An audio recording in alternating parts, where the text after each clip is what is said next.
양영태 TV의 양영태입니다. 한동훈 비대위원장이 출연하기 때문에 두 사람이 필연적으로 추락한 사람들이 있습니다.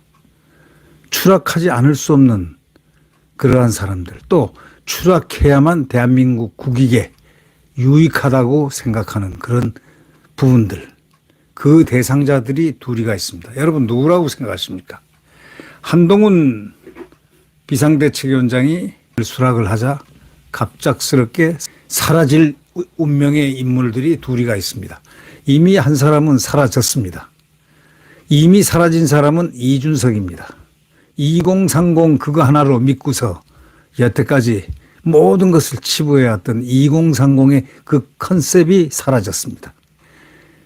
젊은 X세대가 나왔기 때문입니다. 그 X세대는 앞으로 그 비대위 속에서 2030을 중심으로 해서 시대를 초월한 세대교차를 지금 시행할 예정으로 있습니다. 아니, 이미 시행됐습니다. 출연하자마자, 한동훈 비대위원장이 출연하자마자 이준돌이라고 일명 그러죠. 이준돌은 사라졌습니다. 어디서 사라졌을까요?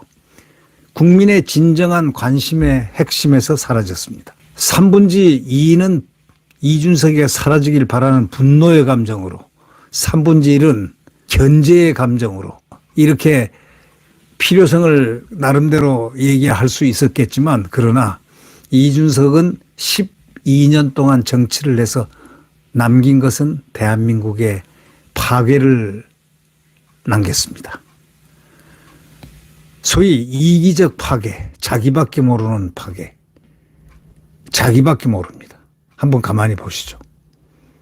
자기만 알고 있고 자기 이익에 반하면은 어저께까지 같이 이 얘기했던 그 사람도 팍 까버립니다. 이준석과 김기현 예를 한번 들어보죠. 김기현이 자맹을 하면서 그래도 큰 결심을 하고 만났을 텐데 벌써 그 내용을 까버렸습니다. 이준석을 만났다는 얘기를 까버렸습니다. 누가요? 왜? 생각한 척 하면서 까버렸는데 그것은 뭐냐? 자기 이익을 위해서는 수단과 방법을 가르치지 않습니다. 상대방과 만났다는 그것을 감춰줘야 이 김기현 대표 생각에서는 그것이 당연히 오프터 레코드라고 생각하고 자맹하면서 만났습니다. 그러나 그는 그대로 언론에 공개를 해버립니다. 그러면서 가장 좋아하는 사람 세 사람이라고 하면서 본인들은 이준석이가 자기들을 좋아하기를 바라지 않는 사람들임에도 불구하고 까버렸습니다. 예를 들면 그렇다는 얘기입니다. 자, 이준석은 결국 한동훈 비상대책위원장의 출연으로 그가 활동할 수 있는 영역이 사라져 버렸습니다. 온 이슈는 전부 한동훈에 돌아갈 것이고, 이제는 앞으로 비대위원들에게 또 한동훈이 펼치는 그 미지수의 무한한 그 질주, 여기에 굉장히 국민들은 아주 환호할 것입니다. 그렇게 되면 완전히 이준석은 오히려 비판의 대상이 되고, 그 다음 역사석에서 사라져야 되는 인물이 왜 지금까지 안 사라졌나는 개탄의 대상이 아마 될 것입니다. 두고 보십시오. 그렇게 될 겁니다. 또 한 사람은 누구냐? 이재명입니다. 공교롭게도 성이 이씨분들은 왜 이씨만 잡느냐 이렇게 조크할 수 있지만, 이재명 대한민국을 희롱했습니다. 대한민국을 조롱했습니다. 대한민국을 능욕했습니다. 대한민국 국법을 또 법치를 능욕했습니다. 어떻게 생각하십니까? 한동훈이가 비상대책위원장이 되자마자 카운터파트라고 생각했던 사람들은 벌써 사법리스크, 저거 상대가 안 돼. 사법리스크 상대가 안 돼. 저 전과자 상대가 안 돼. 반면에 법무장관 X세대 73년생. 이거 어떻게 상대가 되나. 기고의 극좌파의 한총련식 운동권에 주사파식 운동권에 그들의 호의를 받으면서 상륙되어 온 이재명은 순간 한동훈 비상대책위원장이 딱 서는 그 순간 그는 극좌파 순혈주의에서 쓰러지는 순혈주의로 바로 전락을 했습니다. 호감도가 엊그제까지 이재명이가 한 3, 4%, 막 오차범위내에서 한 5% 정도 지난주에 높았는데 호감도가 갑자기 한동훈이가 47%가 되고 이재명이가 42%가 됐습니다. 거꾸로 역전했습니다. 이제는 명실공부하게 대통령감 적합도에서 한동훈이 앞을 서고 그와 동시에 앞으로 미래는 더더욱이 확연한 차이를 보일 것이다 하면서 이재명은 곧 낙화할 것이다. 아름다운 삼천궁녀가 떨어진 공주의 낙화함이 아니라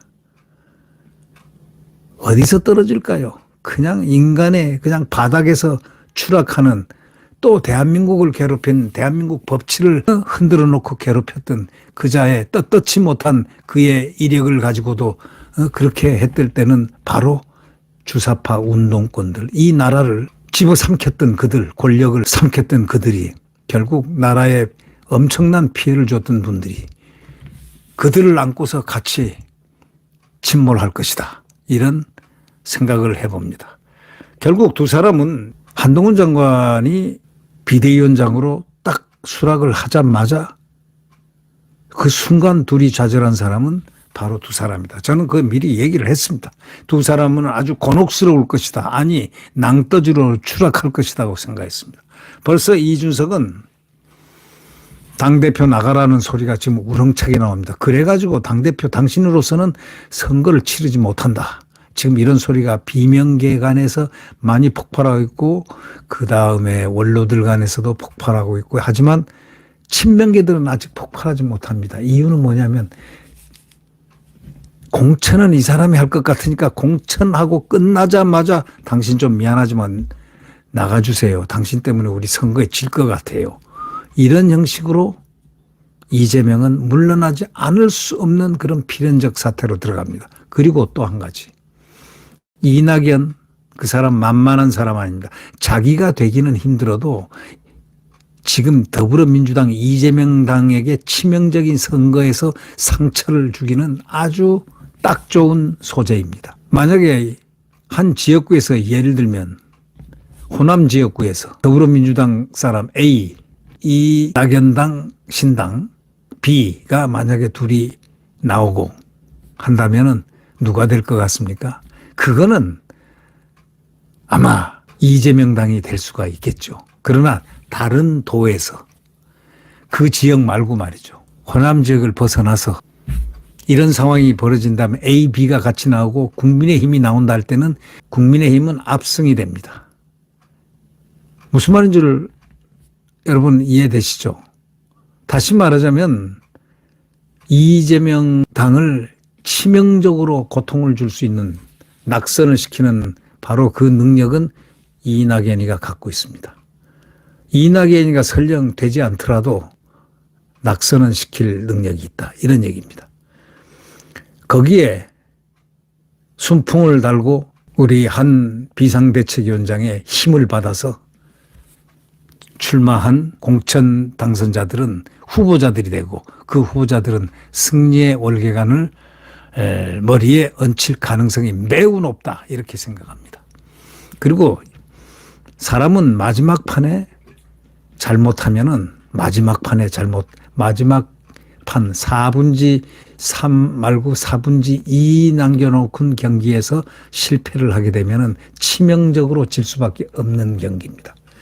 자, 이제부터는 여태까지 줄었고 쪼그러들었고 뭐 엄청 안 좋은 그런 현상을 보였던 국민의힘이 이제 새로운 상황으로 옷을 갈아입고 목욕 재배하고 국민 앞에 딱 나섰을 때 거기는 한동훈 비상대책위원장의 그 다양성, 민주주의의 다양성과 미래의 예측성 그리고 미래를 바라보는 그 눈들과 초롱초롱한 대한민국을 지키겠다는 그 애국심 이런 것들이 통합이 돼가지고 그들이 나가는 길은 그 아무도 도전을 할 수 없게 돼 있습니다. 그저 쫓겨가듯이 쫓겨가는 이재명의 그 운명과 마찬가지로 더불어민주당은 완전히 존폐 위기에 사로잡히게 됩니다. 자, 더불어민주당은요, 해쳐 모여 해가지고 다시 이재명을 다 쳐내고 지금 친명계들이 다 쳐내고 그 다음에 다시 모이기 전에는 이제 과거의 민주당의 부귀와 영화를 누릴 수 없다는 바로 그 점. 이것은 확실해 보이는데 여기에 바로 가장 강건한 힘으로서 소위 친명계들을 아웃시키는 지금까지 이런 얘기했죠. 9까지 갔다 이거야. 9회 말까지 가서 2 스트라이크까지 갔다 이거야. 마지막 한 스트라이크, 한 개 한 점 남은데 마지막 그걸 죽음 사력을 다해서 휘두른다는 바로 그 순간이 지금부터 전개되는 바로 민주당이 낭떠러지로 떨어지는 바로 그 순간이 됩니다. 결국 우리가 흔히들 여론조사에서 나타나는 중도 성향들이 한 30%가 되지 않습니까? 이 30%의 그 표심을 갖다가 한동훈이 전부 흡수해버린다. 이런 전략입니다. 이게 미래 전략이고 이게 한동훈의 바로 X세대의 리더십입니다. 세대 교체가 됩니다. 이 순간에는 어떠한 것도 천둥치듯이 다 사라지게 돼 있습니다. 그래서 이준석을 살리기 위해서 홍문표니 하태경이니 하는 거 소위 그들 계통 거기다가 또 있죠. 성일종이니 이런 자들이 지금 밖에서 지금 취임도 하지 않은 한동훈 장관에게 이상한 압력을 듭니다. 무슨 압력이냐. 이준석과 대화를 하라. 이준석과 대화를 하는 쪽쪽 손해본다는 것은 손해밖에 없다는 것은 대한민국이 역사가 증명합니다. 이준석하고 얘기가 돼서 이준석에게 망하지 않는 사람 있으면 여기 나와 보십시오. 김기현도 이준석이 한마디에 그냥 그대로 KO 됐습니다. 사표 딱 냈습니다. 만난 거 그대로 공포하자마자 40분 만인가 몇 시간 만에 그냥 그대로 페이스북에다가 당 대표 사퇴를 했습니다. 자, 이 치명적인 살기를 갖고 있는 이준석과 누가 궁합이 맞겠습니까? 이제 대한민국을 생각해야 될 때라는 자각이 국민들에게 있습니다. 12년 동안 실험을 해봤으면 오랜 기간 아닙니까? 핵무기를 개발해도 한 수백 개는 아마 특허를 낼 만큼 개발이 됐을 겁니다. 12년간의 정치 인생이 고작 말질하고 대통령 모욕하고 자기가 있었던 당을 4-5번이나 말이죠. 가처분 신청하고. 그것뿐입니까? 대통령 후보, 자기네 대통령 후보인 윤석열 후보를 갖다가 얼마나 가출을 하면서 얼마나 괴롭혔습니까? 그리고 표를 팍팍팍팍 떨어뜨렸죠. 처음에는 20%로 이긴다는 그런 승률의 기준이 있었다고요. 그런 얘기들이 있었는데 점점 이준석 먹고 파고 추락시키고 파고 추락을 시켰습니다. 2번 정식 가출하고 나머지는 다니는 데마다 쪼개기를 했습니다. 대통령 발표하는 날 그날 그의 표정을 봤습니까? 마지막 표정. 비치는 그 표정을 봤습니까? 그건 물론 주관적이지만 제가 느낄 때는 좀 떨어져 주지 0.76을 이길 게 뭐야 이런 표정이었다고 느껴졌다 이런 얘기입니다. 그건 저의 주관적인 겁니다. 자, 윤석열 대통령 그래서 힘든 국민의 힘 대통령이 된 게 아니라 국민으로부터 받은 국민의힘 당 대통령이 아니라 국민의 대통령이라고 명명을 했습니다. 그런데 잡아넣으라는 문재인 전부 다 적폐청산해라. 지난날 이 국가를 망쳐놓은 자들 전부 적폐청산하라. 이것이 국민의 명령이었는데 이걸 아무도 지금까지 집어넣지 못했습니다. 지금 얼마나 오랜 세월이 이제 2년 가까이가 돼 가는데 1년 정말 한 몇 개월, 한 10개월 가까이, 1년 한 8개월 정도, 10개월 정도, 이 정도 8, 9개월 됐지 않습니까? 대통령이 된 지. 그런데 아직까지도 잡아넣지 못했는데 아무도 적폐청산을 못했어요. 이래서 인기가 대통령 인기가 떨어진 겁니다. 다르게 떨어진 거 아닙니다. 딱딱 잡아놓고 국가를 갖다가 완전히 파괴시킨, 탈원전시키고 거기다가 국민의 삶에 가장 중요한 소득주도 성장을 가져와서 이상한 짓을 해서 자유시장 경제를 망가뜨린 이런 사람. 그다음에 대한민국 국군을 무너뜨린 소위 9.19 군사합의. 뭐 그것뿐입니까? 외교 안보 곳곳에서 다 무너뜨렸습니다. 순차적으로 다 무너뜨렸습니다. 그런 문재인도 지금 잘 살고 있습니다. 이걸 볼 때마다 국민들은 화가 나는 겁니다. 왜 못 잡아넣어? 이게 대통령에 대한 불만으로 돌아간 겁니다.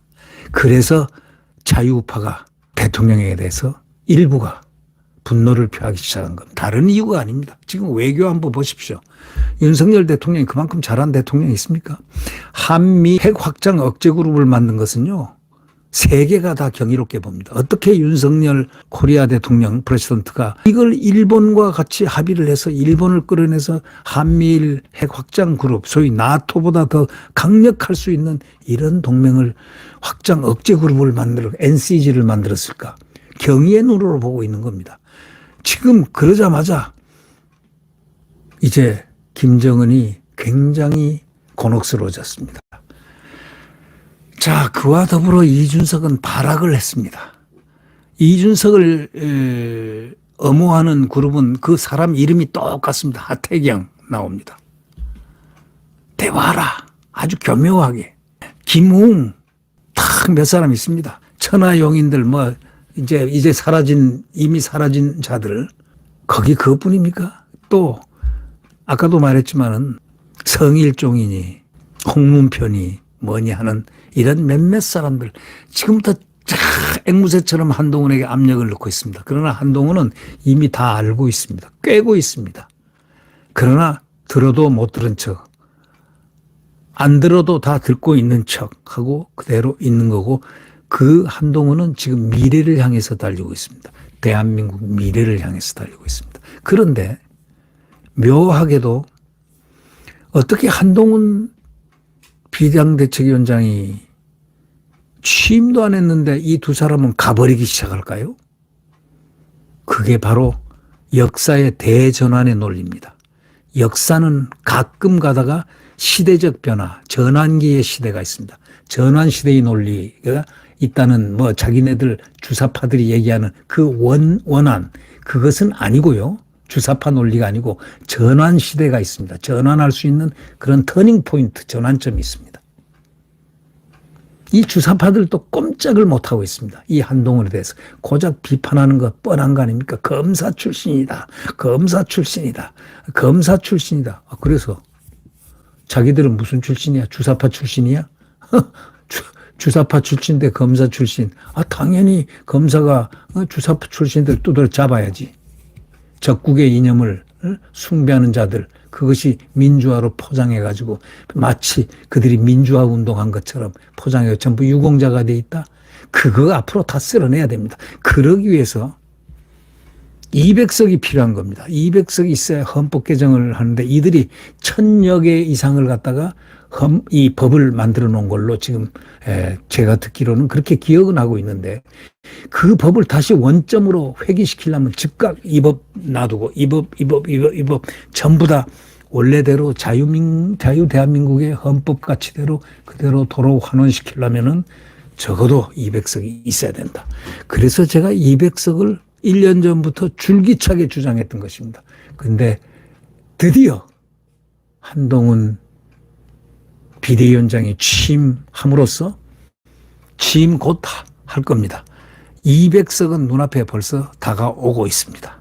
그리고 그들은 상대 이재명당의 그 치명적인 그 약점인 바로 그것이 다 숨겨졌는데 이 숨겨지는 바로 이 사법 리스크가 다시 부상이 됐습니다. 상대는 법무장관입니다. 출신입니다. 검사 출신이자 법무장관 출신이라고요. 그들이 항상 입버릇처럼 얘기하는. 근데 법무장관은 빼고 항상 검사 출신을 했는데 그래 검사 출신이에요. 검사는 대한민국 헌법을 위반한 자들에 대해서 법리상으로 문제가 있고 사회를 교란시키고 사회의 어떤 핵심 내에서 정부의 자유민주주의와 시장경제에 반하는 행동을 하는 것은 위법한 것은 잡아내서 수사하는 사람들이 바로 검사 아닙니까? 검사 잘 만났습니다. 검사와 주사파 운동권. 게임이 됩니까? 그래서 이미 게임이 안 된다. 이재명은 적어도 선거 전에, 총선 전에 그는 가야 할 곳으로 갑니다. 집에 가서 편히 쉴 수 없습니다. 그는 이미 사법 리스크 재판정에 나가는 것만 해도 지금 일주일에 3번 나가죠. 그 다음에 곧 또 뭐 선거법 재판이 있겠죠. 예, 2월 달에 뭐 뭔가 결심 경판도 있을 거고 하면 이제 4개, 5개 될 텐데 월화수목금 거기서 뭔가 복권이 하나 터지지 않겠습니까? 복권이 터져. 그래가지고 만약에 어떻게 될까요? 그것도 면책특권이 된다고 생각하십니까? 안 되죠. 그거는 면책특권이. 예. 재판은 받아야죠. 그리고 사법부 수장이 이제 바뀌었습니다. 2월이면 영장 담당 판사가 바뀝니다. 바뀌겠죠. 인사처리니까. 예. 공정한 판사가, 아주 공정한 판사가, 가급적 공정한 판사가 보임하기를 우리는 믿고 있습니다. 왜냐하면 대법원장이 중립적인 분이 됐기 때문에 과거에 소위 김명수 체제에서 소위 수하로 놀던 사람들이 전부 판사들 주요 보직을 가졌다는 그런 얘기 아시죠?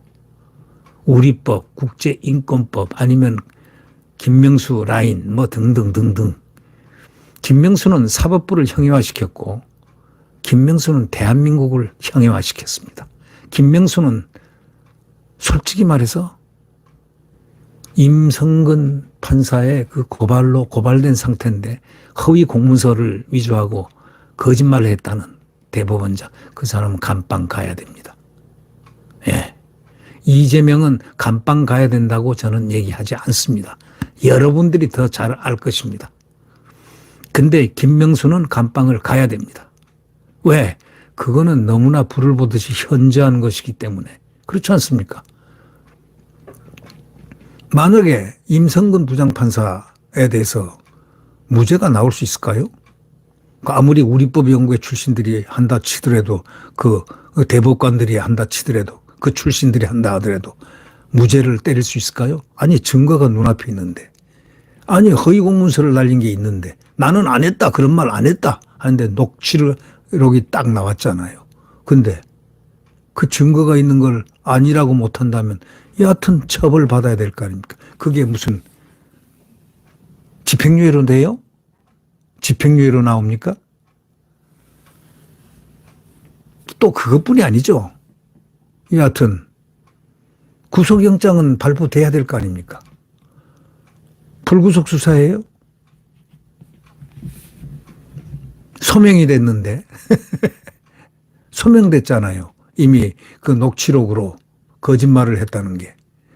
자, 이렇게 해서 대한민국은 또다시 달라지고 있다. 바로 대한민국의 변화가 바로 한동훈 위원장이 취임도 하지 않았는데 벌써 이준석은 가라앉았습니다. 침몰하기 시작했습니다. 타이타닉 호가 아닙니다. 돌멩이에 달려있는 그 무거운 보틀이 달려있는 그러한 침몰을 하고 있습니다. 다시 부상하지 못할 침몰입니다. 12년간 정치를 해서 저런 형태였다면 앞으로 희망이 뭐가 있겠습니까? 국가 발전을 위해서 무슨 희망이 있겠습니까? 이 준도리를 살려내고자 하는 그런 많은 노력들이 있었지 않습니까? 언론이 띄우고 언론이 그가 또 가라앉으면 또 끄집어내서 언론이 이준석을 띄우는 그 언론들 보셨죠? 보수 언론들. 네, 일부 언론들. 참 눈물겹게 띄웁디다. 그 뒤엔 또 누가 있는 줄 아십니까? 누구누구가 있다는 소문이 있지 않습니까? 그 누구누구 뒤에는 또 누가 있다고 하는 거 아십니까? 이제 그 어떤 것도 이 미래 세대인 X세대의 리더격인 소위 한동훈 비상대책위원장 눈에는 적어도 법무장관을 하면서 아마 여러분 보셨을 겁니다. 그 수많은 86세대들의 그 칼제비들이 다 나와서 국회에서 온갖 걸로 찔러대고 박아대고 하더라도 전부 다 홀로 막아냈던 바로 명장이 바로 누구냐? 한동훈 아닙니까? 한동훈은 명장입니다. 명장. 이름난 장수입니다. 장수. 이미 그는 나라를 지금 구하는 마지막 싸움에 지금 나섰습니다. 근데 그 승리가 벌써 예견된 승리가 되어 있습니다. 자, 우리 국민들이 힘을 합쳐서 그 예견된 승리에 그 두 사람이 침몰시키는 것은 이미 다 기정사실화되어 있습니다. 지금 이재명도 침몰되고 이재명이 말이 나오질 않습니다. 이재명은 침묵하고 있습니다. 송영길이 들어가도 침묵합니다. 송영길이 구속돼서 아우성을 칩니다. 안 되니까 엄호를 안 해주니까 그 부인까지 나서서 부창부수하고 있습니다. 그래도 법은 냉철한 대한민국 국법이 이제 작동되기 시작하는 그런 순간에 있습니다. 지금 어마어마한 싸움이 있을지라도 바로 한동훈에게는 아무것도 아니다라는 그런 것을 우리는 느껴야 됩니다. 느껴지지 않습니까? 자, 극좌파 이재명의 가장 친한 친구 사법연수원 동기인 정성호 의원, 사선 의원이죠. 그분이 뭐라고 했습니까? 지금 전부 한나땡 한동훈 나오니까 한동훈 나오니 땡큐다 하고 하는데 후라이 치지 말라 이거예요. 강아지가 이거는 제가 한 얘기입니다. 강아지가 겁이 나서 벌벌 떨 때는요 사람 보고 막 짖어댑니다. 철딱선이 없는 그 강아지들은요. 철이 든 개는요 꼬리를 뒤로 딱 감추고 저쪽 뒤에 가서 살려고 숨습니다. 그러나 이 철없는 강아지들은요 막 앞에서 절규하며 짖어댑니다. 이들은 겁이 잔뜩 나 있습니다. 두 번째, 정성호 의원이 얘기했습니다. 거기는 이재명 좌장입니다. 한나땡 까불지 마라. 한동훈은 술을 입에도 대지 않는 사람이다. 그 사람은 냉철한 지성을 갖고 있다. 이런 유형의 말을 했다는 겁니다. 이 무섭다. 앞으로 상당히 두렵다. 두려운 존재다. 이 모든 사람이 한나땡 하는데 정청래부터 다 한나땡하고 하는데 그들은 겁에 질려 있는 상태인데 그런 소리 하지 말고 지금 대비를 해라. 지금 한동훈에 대한 대비를 해라 하고 한 사람이 바로 이 제명의 절친이자 좌장입니다. 정성호 의원, 변호사. 잘 아시죠? 이 사람이 이재명 사법 리스크를 전부 다 엄호해 준 사람이라고 볼 수 있습니다. 사법 리스크를 모조리 전부 다 엄호해 주고 오늘날까지 생명을 유지시켜 준 가장 큰 파이프라인이라고 볼 수가 있죠. 자, 이렇게 돼 있으니 지금 한동훈 장관이 비상대책위원장의 얘기가 있고 그다음에 수락을 하자마자 침몰한 두 사람 준돌이와 제명이 그 이후에 포스트 제명이는 누구일까 우리는 관심 가질 필요 없습니다. 여하튼 총선에 이기는 그날 200석을 능가해야 된다는 능가할 수 있다는 확실한 전망을 저는 내놓고 있습니다. 적어도 169석은 해야 되지 않습니까? 적어도 169석은 국민의힘이 가져오지 못한다면 단 조건이 있습니다. 지금 국민의힘 의원들 50% 이상 물갈이해야 됩니다. 과감하게 물갈이해야 됩니다. 기회주의자들 또 살찐 돼지같이 무사안일을 하면서 낑낑거리면서 살만 뿌득뿌득 찌는 그런 내성에 가득 찬 눈망울만 뜨고서 좌우를 돌리고 위아래를 돌리면서 눈치껏 살아온 자들, 기회주의자들 전부 다 솎아내는 대단원의 공천 관리가 있어야 됩니다. 아마 한동훈은 50% 이상을 물갈이하지 않을까라는 생각을 저는 개인적으로 해봅니다. 왜? X세대의 최고 리더는 바로 대한민국의 꿈나무로 지금 크고 있다는 사실입니다. 지금 대한민국의 꿈나무로 데뷔를 한 겁니다. X세대가 아니고 X세대 리더로서 대한민국의 꿈나무로 지금 데뷔를 했기 때문입니다. 전 세대가 상당히 긴장해야 되고 특히 86세대는 어떤 힘으로 해도 86세대를 넘어칠 수 없었는데 그들의 저항이 만만치가 않고 구석구석에 그들이 다 박아놓은 알박기들이 있었는데 한동훈의 등장으로 그들은 소위 86 극좌파 주사파 운동권들은 일거에 일망타진 스스로 조용히 돌아가서 생명을 잘 유지하면서 대한민국에 감사를 하면서 그 다음에 자기가 잘못 가졌던 과거의 대한민국 반대한민국적 이념들을 반성하면서 살아갈 수 있는 기회를 아마 한동훈 장관이 주긴 줄 겁니다. 네. 그러나 다시 정치는 무대에서 사라져야 됩니다. 사라지는 것은 곧 시간 문제다. 이렇게 생각합니다. 네, 여러분. 새날이 밝았다는 얘기를 가끔 하죠. 지금 새날이 밝아옵니다. 여기에는 엄청난 지금 시련, 싸우고 받고 쳐내고 없애고 모든 악한 것, 좋지 않은 것, 그 다음에 문제가 되는 것을 전부 다 해소시키고 근치시켜야 됩니다. 바로 그 과정을 한동훈이 해낼 수 있다. 해낸다. 해내고야 만다. 그래야 대한민국이 산다. 이런 필승의 신념으로 지금 내일 미래를 개척합니다. 한동훈에게 박수를 우리는 보내야 됩니다. 그 이유는 바로 대한민국을 새로운 건설로 가기 때문입니다. 네. 구독 버튼과 엄지를 눌러주시면 대단히 감사하겠습니다. 나중에 또 뵙겠습니다. 안녕히 계십시오.